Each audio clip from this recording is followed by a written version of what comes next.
Hi అండి. ఈరోజు నా మనసులో ఉన్న మాటను, నా అభిప్రాయాన్ని మీతో షేర్ చేసుకుంటే బాగుంటుంది అని అనిపించింది. ఏమి అంటే, ఫ్రీడమ్ కోసం గాంధీజీ గారితో పాటు చాలామందే ఫైట్ చేశారు. కానీ వాళ్ళందరి గురించి ఎవ్వరికీ తెలీదు. ఈవెన్ టెక్స్ట్ బుక్స్లో కూడా అందరి గురించి లేదు. ఇప్పుడున్న జనరేషన్లో ఫ్రీడమ్ ఫైటర్స్ గురించి ఏ ఒక్కరిని అడిగినా కూడా ఎవరు అని క్వశ్చన్ మార్క్ పెడుతున్నారు. ఎలా తెలుస్తుంది? ఇప్పుడు మనం పిల్లలు స్కూల్ పోయినప్పుడు స్కూల్లో చదువుకుంటాం, వీళ్ళు ఇలా చేశారు మన కోసం, వీళ్ళు దేశం కోసం ఈ త్యాగం చేశారు అనేసి టెక్స్ట్ బుక్స్లో ఉంటే కదా పిల్లలకు తెలుస్తుంది.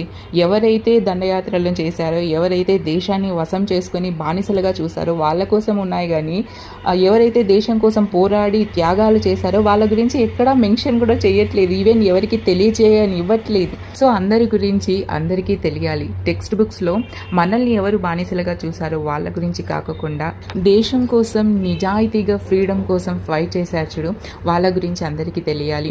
నా అభిప్రాయం ఏమి అంటే, నోట్స్ ఉన్నాయి కదా, 10 రూపీస్, 20, 50, 100, 500, 1000, 2000 నోట్స్ ఇలా ఉన్నాయి కదా. ఒక్కొక్క నోటు మీద ఒక్కొక్క ఫ్రీడమ్ ఫైటర్ ఇమేజ్ వేస్తే వాళ్ళు ఎవరు, ఏం చేశారు అని అలా అయినా తెలుస్తుంది. ఎందుకంటే ఇప్పట్లో డబ్బులు అందరి చేతుల్లో ఉంటాయి. సో ఫొటోస్ ఉంటాయి కదా, వీళ్ళు ఎవరు, ఈ ఫోటో ఎందుకుంది అని వాళ్ళ గురించి తెలుసుకుంటారు అన్నది నా అభిప్రాయం. సో గాంధీజీ గారి ఫోటోతో పాటు మిగతా ఫ్రీడమ్ ఫైటర్స్ ఫొటోస్ కూడా ప్రతి నోటు మీద ఉంటే బాగుంటుంది అన్నది నా అభిప్రాయం.